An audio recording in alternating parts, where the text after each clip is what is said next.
The Development of Meditation, Mahamukut Buddhist University, Bangkok. Part 1. 12 February 1962. Namo tassa bhagavato arahato samma sambuddhassa. The purpose of this Dhamma talk, desana, is to outline a method of practicing the Dhamma, so that those who wish may train their hearts, their jittas, to become skilled in this method.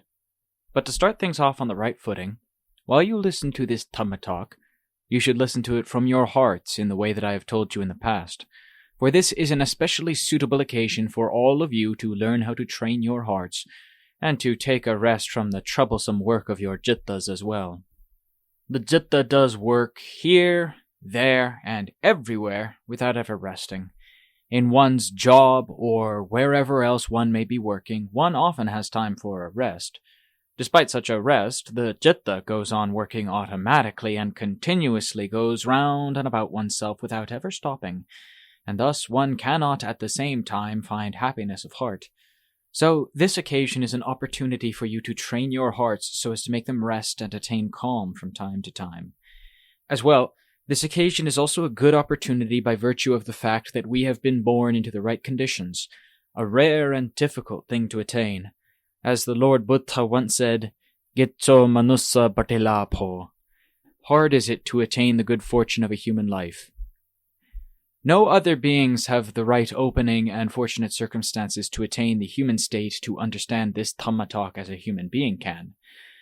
Nevertheless, we are human beings, and we now have the right conditions to do so. Thus, to understand this Dhamma talk is easy for us, but for beings who are unfortunately not human, understanding this Dhamma talk is very hard for them. Therefore, when we get a chance to hear a Dhamma talk such as this, we should not waste it. Training the heart to attain happiness is the way that all the Buddhas of the past have proclaimed as being the right and true one. If our hearts never have time to rest and attain calm, they are fundamentally not different from the hearts of animals.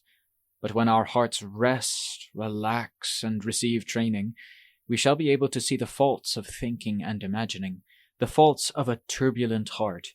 We will thus come to see the value of a calm heart. If we can attain a state of calm, we will have reached the first stage of Dhamma, which will lead us steadily onwards. In other words, we will have a firmly established faith, saddha, in the principles of Dhamma. In listening to a talk on Dhamma, there is no need to go out and fix your attention on anything external, such as upon the person who is delivering the talk. Instead, you ought to fix your attention on your own heart while the talk is being delivered. For when one sets one's heart in a good and healthy state, controlling the heart with mindfulness and simply letting a clear state of awareness remain with it, the subject of the Dhamma talk, which will reveal much or little, deep or shallow, or gross or subtle, is bound to enter and touch the heart which has been established in this good state. The Dhamma talk will then lull and soothe one's heart so that it can attain a state of calm, and then, while one listens on, aspects of it will drop into one's heart and enter one's memory. These aspects of the Dhamma talk then become part of oneself, and they will lead one to put them into practice in the future. But what particularly matters most is the calm heart one attains while listening to Dhamma. This calm heart is very important. Regarding this word calm, some of you may not know what it means. Calm and distraction are a pair of opposites.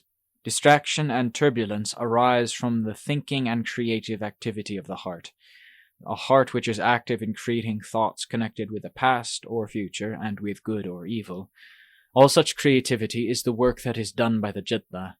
When the heart stops doing such work, it drops into a state of rest, and dwells in this state where it becomes calm without any activities of creative thought going on. When one's heart is in this state while one is listening to a Dhamma talk, one's cognizance dwells on nothing but the Dhamma talk. This is what is meant by one's heart attaining calm. Having attained such a state of calm, one's heart becomes fresh, cool, and strong. And thus, when one's heart is strong, one will be able to increase the energy and well-being of one's physical body, for the physical body belongs to the heart. For the above reasons, the Dhamma medicine is necessary both internally and externally.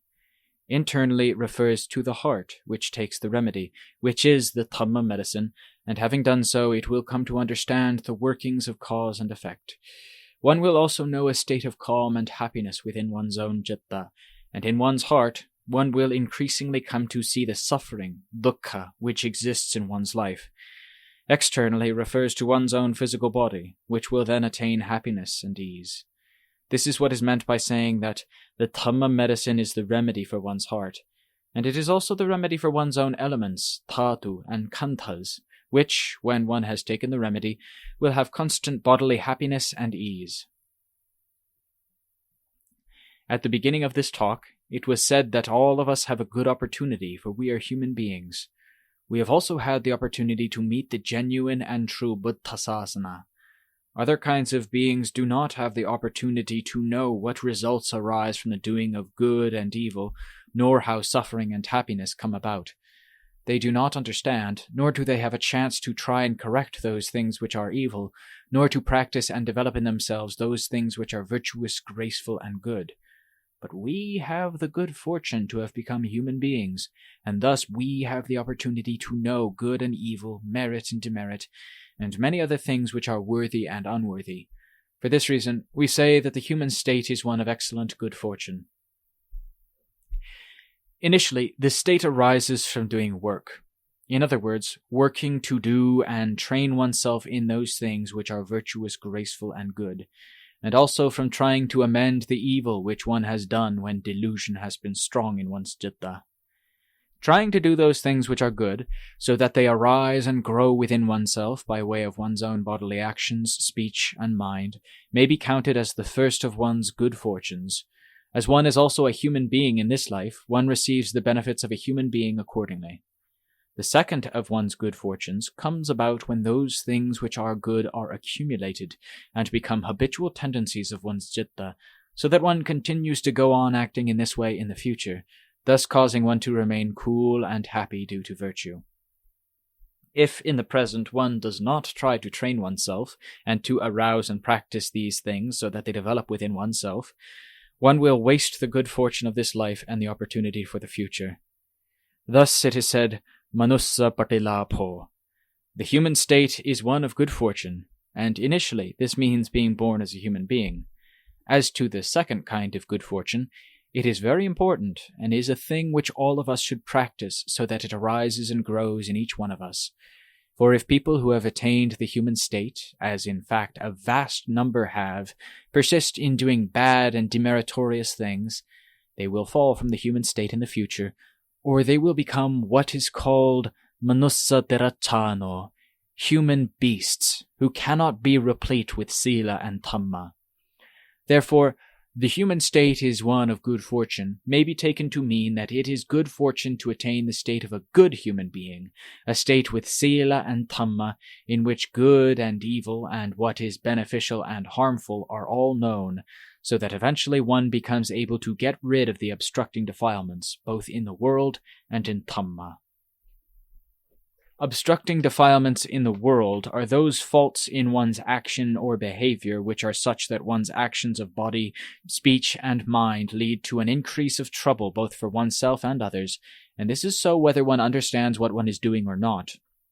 One should avoid and keep far away from doing such a thing, so that this becomes a habit, and one becomes accustomed to avoiding evil and doing only what is good. Life will then become smooth and harmonious, which means that one overcomes the first group of obstructing defilements. Obstructing defilements in Dhamma means the asavas and the kilesas which tie down and oppress the heart and mind, and the person who avoids and keeps far from doing evil steadily brings about their destruction. Such people are not often met with, for they include such as the Lord Buddha and the Savakas, who are rare and worthy of the highest respect and reverence. But even apart from them, the person who practices in this way will steadily gain in virtue and goodness. Therefore, all of us should practice these things so that we may become people of the type who are rare. Thus we come to the second quotation, Gittang mattana jivitang. Hard is the life of mortal beings. One has managed to overcome the obstructive difficulties of falling and death in the past, so that one has reached one's present human state, and this is one kind of good fortune of one's life, jivata, and heart. Here, it should be understood that one's life and heart are not form, rupa, nor one's body, nor one's possessions, vattu, but they are just one's breath going in and out. We normally think in terms of the body of a person, or in terms of being young or old, but this way of thinking is not really true, for the important thing is that there is just breathing going on. If the breath goes in and does not go out, a person dies. If the breath goes out and does not go in, a person dies. A person dies and is separated from those who are living. We see it everywhere. Animals die and animals live. People die and people live. Just go for a walk through the marketplace and you will see the graveyard of animals, some living and some dead, scattered around the place, and those that are living are there just so that they shall die. The dead animals have gone from the live ones, but they are all together in the same place. When people die, they may be buried or cremated, and that place is called a graveyard. But truly speaking, everywhere is a graveyard, even the place where we are now sitting, for if beings are born, then in time they will die, and wherever they die is a graveyard.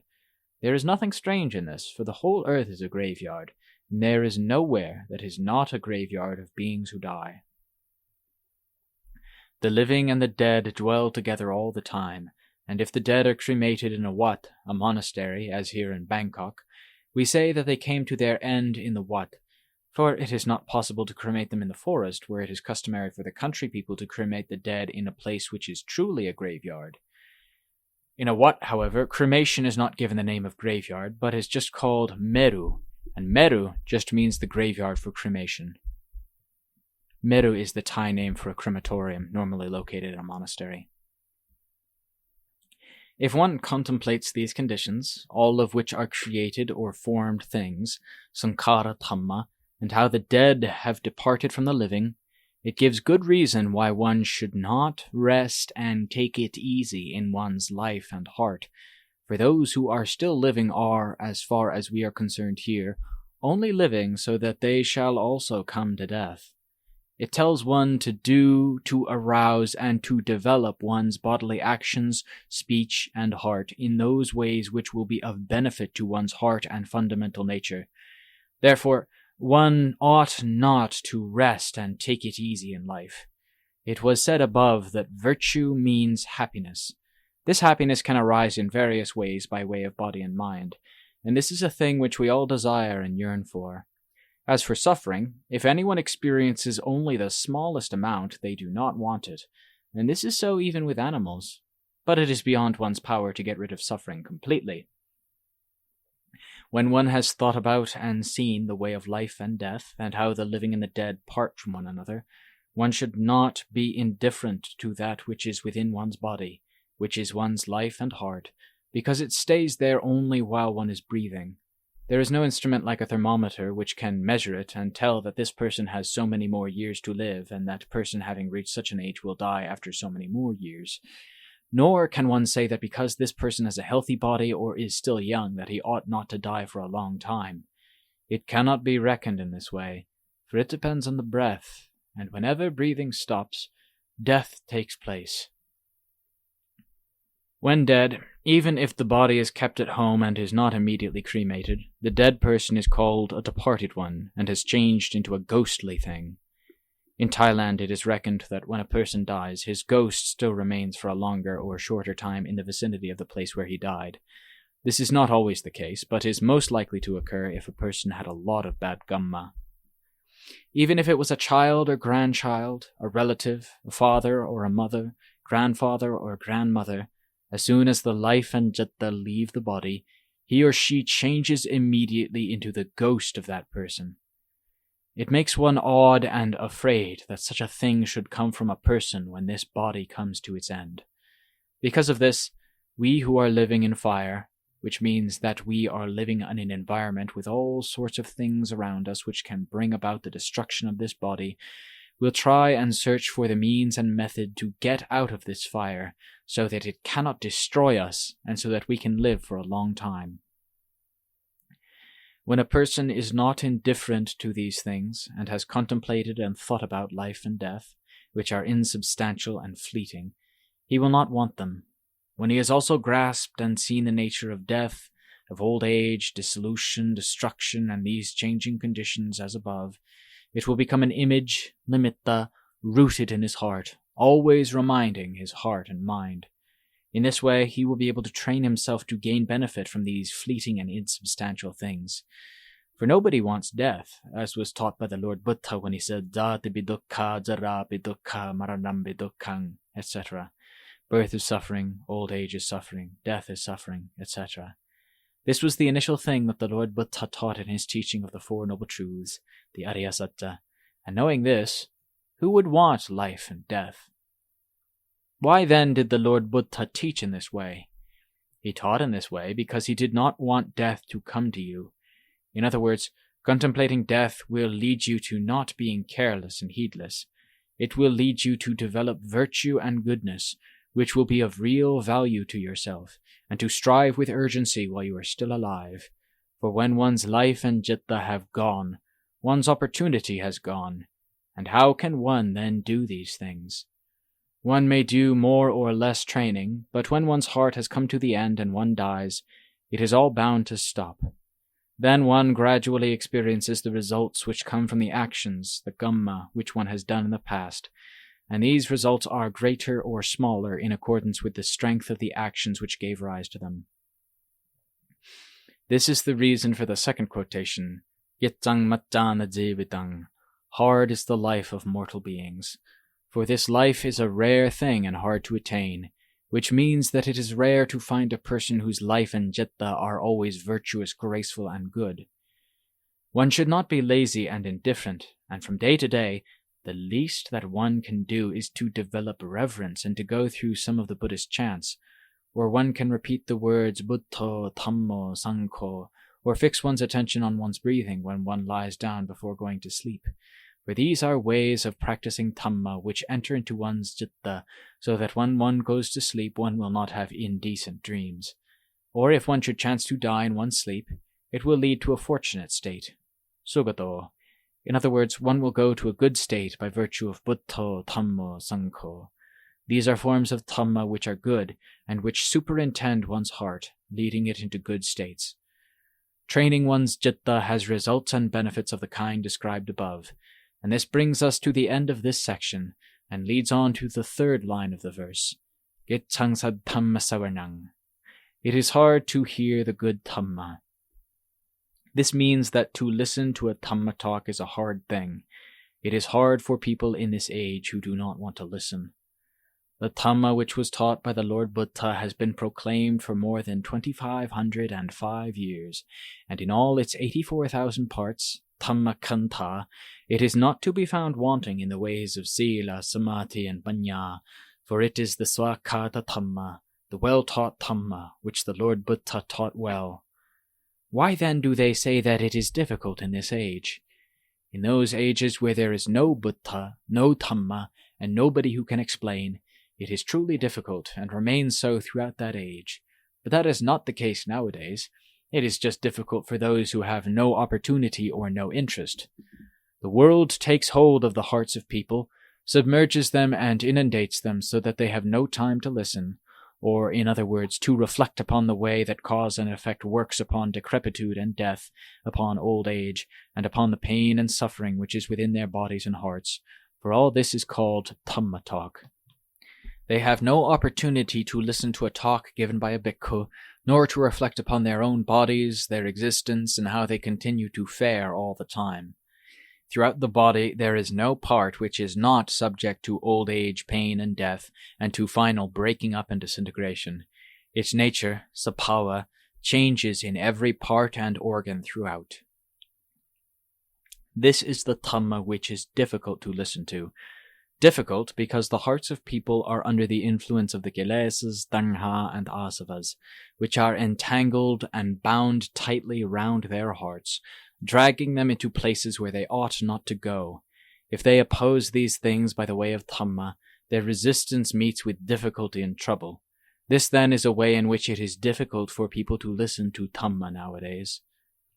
In this present age, however, because it is an era in which the teaching of the Buddha is still extant, one should try to oppose the tendencies of one's heart and look into, examine, and contemplate the nature of existence and life. Not externally, for this would be difficult to do, but by contemplating and looking into oneself. The Ariyasatta, noble truths, will then well up and fill one's body and heart, and they will display their nature throughout the day and night and in all four postures, whether standing, walking, sitting, or lying down. Then there will be just the Ariyasatta alone, and these Ariyasatta are the whole of the Dhamma taught by the Lord Buddha. All the Buddhas who have appeared in the past and who will appear in the future say that they are Buddha, a world teacher. All the Arahants who have arisen say that they are the disciples, the Savaka, of the Lord Buddha, and that the Buddhas and Savakas are the refuge, sarana, of us all. All the Buddhas and Savakas contemplated these four Ariyasatta Dhammas, which are to be found throughout oneself, until they knew and saw themselves truly, as they were in their own nature, Sabhava Dhamma. Prior to this, such things as birth, old age, and death, which were the basic things that their contemplations dwelt on, were considered as enemies. But afterwards they changed into friends, and they changed into symbols of normality, because they saw the truth that all these things are impersonal natural conditions, Sabhava Dhamma, and there is no fault or blame to be found in any of them, for this is just their nature. As long as one continues to go the round of samsara, there continues to be birth, old age, sickness, and death. It is bound to be this way, because these are the fruits of the round of samsara. What does going the round of samsara mean? However one searches, one can find no clue to it except by looking into one's own heart, which alone is the substance of the wheel of samsara. Thus, one may say that one's own heart is the wheel of samsara. Greed, hate, and delusion, lobha, dosa, and moha, are the basic things in samsara. But from where do they come? There is no greed, anger, delusion, love, or hate in a dead person, nor is there any envy and jealousy left to make him persecute others. In fact, there are no kilesas and tanha in a dead person, for these things arise only in the sphere of the heart. With regard to the word arise in the previous sentence, it means in one sense that the sphere of the heart has gone to birth in one of many possible situations, which is dependent upon the gamma of the individual concerned. This gamma he formed in his past, and it forces his heart to go to an appropriate birth in that particular situation. When it appears in that situation, the corresponding bodily form will be that of an animal or a human being accordingly. This is called the fruit of the round of samsara, and it demonstrates itself by giving rise to forms, ropa, to bodies, to women and men, and this is called birth. When birth has taken place, there is no need to question further about old age, for it is just the shadow or image which comes from the body and birth. There is birth and death, and one has built a house for them. How then can one drive out and dispel trouble and suffering from the house when one has once built it? This, one's own body, is the house. It is the house of dukkha, suffering, and the cause of this house coming into being is the builder, tanha, which comes from the delusion of the world. This delusion is the understanding that time after time, when one has been sick, grown old, or died, it is still good to go on with life. It drives one on to continue with existence of this sort, and this is called the round of samsara. This delusion comes from the heart, and when it becomes apparent as birth, old age, sickness, and death, it is known as the fruit of the wheel of samsara, and it displays itself everywhere. One who is going to raise himself up to get free from all this dukkha must investigate this state of nature, sabhava, which is to be found everywhere, and see its nature little by little every day, contemplating it all the time, and this is called listening to Dhamma. One may hear the teaching that comes originally from the Lord Buddha by listening to a Dhamma talk given by a bhikkhu or on the radio, or one may listen and reflect upon the way of causes and effects in one's own existence, and in the Dhamma which passes in front of one's eyes and ears, and which one may hear as sounds both good and bad, sounds of weeping and laughter, of news that someone has died, is sick, has been buried here or cremated there. All of it is nothing but the noble truths, Ariyasatta, in the form of Dhamma which comes from the heart, and this is the whole nature of the round of samsara. After investigating and seeing the nature, sabhava, of existence in this world in a true and proper way, who would want to come and stay in this cauldron of dukkha which is always boiling hot? Who can come into this world and live in the cool shade, happy and free? For the way of nature is not like this, but is bound up with suffering as described above. When investigating the afflictions of birth and dukkha, one must look at one's own dukkha, for if one does not see one's own troubles, one will not be able to see the afflictions which arise from this dukkha, nor will one see the value in getting free from it. Therefore the Buddha and Aryasavaka, Arahants, have always maintained that the 4 Ariyasatta are supreme in their religion. They are the way for all beings who follow all 4 of them to ascend and reach the ultimate limit, which is the supreme bliss of freedom, vimutti, and nibbana. And freedom means getting free from all those things which have been described above. When the heart which is full of greed, anger, and delusion is to be thoroughly cleansed by means of panya, wisdom, and is to be trained to come under the power of virtue, gracefulness, and goodness, it must start with the practice of dana, generosity, sila, moral behavior, and bhavana, meditation, and develop them steadily until they become strong. Then the heart which is the wheel of samsara, full of avidya, can be cut away and completely freed from avidya, delusion, the wheel of samsara. The heart which is infused with avidya is the wheel of samsara, but as soon as avidya is removed from the heart, it ceases to be the wheel of samsara. It then changes, and absolute knowledge arises which will never again be indistinct or vague, and this is called nibbana. One may use the name nibbana or not as one sees fit, but when one has reached this point one will have knowledge, and this will be a true knowledge concerned with the basis of nature. This knowledge is not special to those who attain nibbana, for both people and animals who have not attained nibbana have knowledge inherently within them which comes from the whole of the past and which is able to know all things. For instance, the experience of a baby at the time of birth, and what it comes to know and learn, such as sweet or salty tastes and the name of these tastes. Nobody has the opportunity to learn all such things, and again, when a baby drinks milk, it must know its taste as sweet or sour or however it happens to be. When it wants to eat food because it feels hungry, how does it let us know? When it has had enough food, what does it do to let us know? If we then try to give it more food, it does not want it. All this shows that knowledge in the basis of nature began to display itself to let others know things from the time that one was a young baby, and this same basic function is still there in all of us. For example, one may be given a cake that comes from abroad and which one has never seen or heard of before, but as soon as it comes into contact with one's tongue itself will know what it is like and will assess its nature. This is knowledge in the basis of nature, but it is knowledge at the ordinary or common level. Dhamma, as taught by the Lord Buddha, is also knowledge concerned with the basis of nature, and it is also to be found in each one of us. I ask all of you, please just try and train yourselves to examine, investigate, and listen to the Dhamma which is within each of you. Your knowledge will then gradually change into knowledge which is full of reason and concerned with yourself, until it reaches the stage where you are able to raise yourself up to the knowledge of nature which is beyond the common level, in the same way as the Lord Buddha and all the Savakas. Thus we come to the 4th quotation, which is Gitso Buddhanang Uppado. Hard is the uprising of the Buddhas.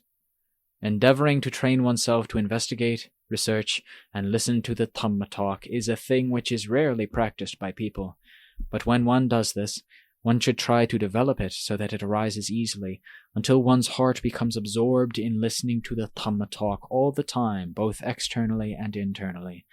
Buddha, which is hard and difficult to meet with, as it says in the above passage in Bali, will then become manifest in one's heart. Buddha may be divided into 3 kinds of things, as follows. 1.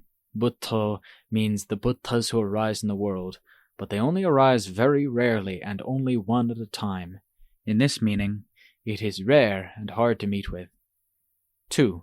Buddho means the arising of the pure Bodhisuddhi nature of all the sadhakas, and this is also rare and hard to meet with. 3. Buddho meaning the Buddha of ordinary beings who are under the influence of the kilesas, and this kind of Buddho is common and is not hard to meet with. How is this so with the third kind? It is so because this Buddha is always supervised, covered up, oppressed, and compelled by the kilesas, Dhamma, and asava, which will not let it show itself and be free. When the citta or knowledge is of this kind, it is not able to get free and raise itself out of the mud and mire of the kilesas, Dhamma, and asava. How then can this Buddha nature come to know the truth of all things, which is the way of cause and effect in all sabhava dhammas? When this Buddha nature is going to examine, investigate, clean, and correct its state by training all the time in virtue, gracefulness, and goodness, it is necessary to start with that one should be in a suitable social environment with a wise and learned man, a teacher who is skilled in the ways of curing oneself to enable one to get free from one's obstructing difficulties, upasagga, whether they be internal or external. These are the necessary conditions to make one love and want virtue, gracefulness, and goodness, and then to practice these things in accordance with one's ability, until one becomes able and skilled at them, or until one's heart becomes absorbed and satisfied in doing them. Then one reaches the state in which one feels that if one were unable to practice dana, sila, and metta for one day, one could not live. One's heart will then have attained an amply satisfying state which goes on until it can examine and investigate, or listen to Dhamma automatically, all of which takes place within one's own body and heart until it becomes quite clear and lucid. Buddho, the nature which knows and which is suppressed by the kilesas, will then appear and gradually develop until it attains the utmost knowledge and skill. One will then be able to extract and remove those things which are enemies from one's own heart entirely so that none remain. Then Buddho of the type which is rare and hard to find, and which is truly one's own Buddho, will appear. When one analyzes this, Buddho of the Lord Buddha is one kind of Buddho. Dhammo of the Lord Buddha is one kind of Dhammo, of which the Lord Buddha is the owner. Sangho, as the third of this group, are the Savaka, true followers of the Lord Buddha, and it is his Sangha or Savaka. When one endeavors and tries to strive with diligence by borrowing capital from the Lord Buddha, which means that one brings the nature of Buddha into one's heart by borrowing Dhamma, which is the teaching of the Lord Buddha that points out and tells one the way, which indicates how one should behave and practice, and which, if one follows it, will become one's own Dhamma, and also by trying to borrow Sangha, which is the level of practice of the Savaka from Supatipanno onwards, and to make it the level of one's own practice, then the result of borrowing capital from the Buddha, Dhamma, and Sangha is that they become one's own property, and in time one finds that one has a reserve fund. One is then able to establish them in oneself and in one's life until the pure Buddha arises in one's heart as Buddha Vimutti, which means the Buddha that can be free from all mundane things. The Dhamma, which is strange and wonderful, arises from the heart in this state of purity, and it truly becomes one's own Dhamma. The Sangha is the one that upholds the pure and excellent Buddha and Dhamma, or one may say it is the owner of this excellent Buddha and Dhamma. Then they change and become one's own Buddha, Dhamma, and Sangha. This then is the practice of our religion, the practice which follows the way of the Lord Buddha, the Dhamma which is the teaching of the Lord Buddha, and the Sangha who are the followers, Savaka, of the Lord Buddha, which then become one's own properties. This is the value of the name which was given in the fourth line of the verse, which is again, Gitto Buddhanang Uppado, hard is the uprising of the Buddhas. The arising of insight knowledge in every one of those who know is a hard and rare thing. If one tries to develop this state so that the one who knows arises in one's heart, one will become one who has properties of supreme value. Today, this talk on Dhamma has been concerned with the following.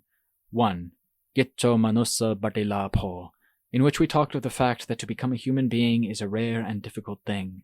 and that all of us are beings who have been born into the mass of properties which is the human state. 2.